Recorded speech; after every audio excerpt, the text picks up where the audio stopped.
ভালো না তো? এটা অনেক ভালো হোমমেড। উপরে দুটো কত নিয়েছে কেকটা?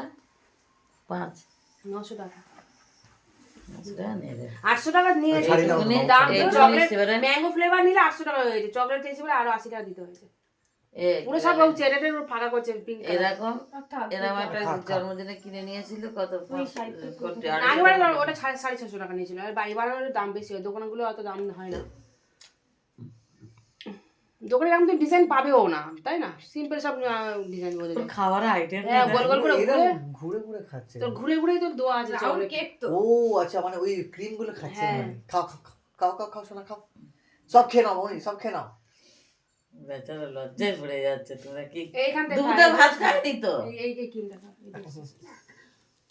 মনে এবার তাকাও সামনের দিকে ধারটা তাকাও। গোল গোল করে ঘিরে খেয়েছে। আর মুখটা টাকা খালাকে দেখ কি করছে, খালা দেখ ওই মানে গাজরা সরাও ওখান থেকে, কি সরাবো? গাজরা সরাও, ও পড়বে পা দিয়ে। আমি যদি কেক দিয়ে একটু তার সঙ্গে হ্যাঁ। নিয়ে যাবে না যে আচ্ছা গিয়ে দেওয়া কিন্তু পছন্দ করবে না, শুধু কেক নিয়ে যাবে না, শুধু কেক। হ্যাঁ খাও খাও খাও, কেন এই সাথে পাগল শুধু তাসনিমকে দিলে তো হবে না। কেউ নেই তো আর। এই গামছা দিয়ে মুছে দাও তো। যা পাকনায় লেগে গেছে, পাকনায় পনির পাকনায় খাবার লেগে গেছে। যা এই পুরিটা পাকনায় খাবার লেগে গেছে। সবাই তো আছে। একটু কেটে একটু দিলে ও খাবারটা একটু মুছে দাও না। ডেলিভারি করে দিলে বাবু ও খাবারটা মুছে দাও তো পাকনায়। তোর পাবনায় কেক লেগে গেছে মনি। হ্যাঁ হ্যাঁ হ্যাঁ।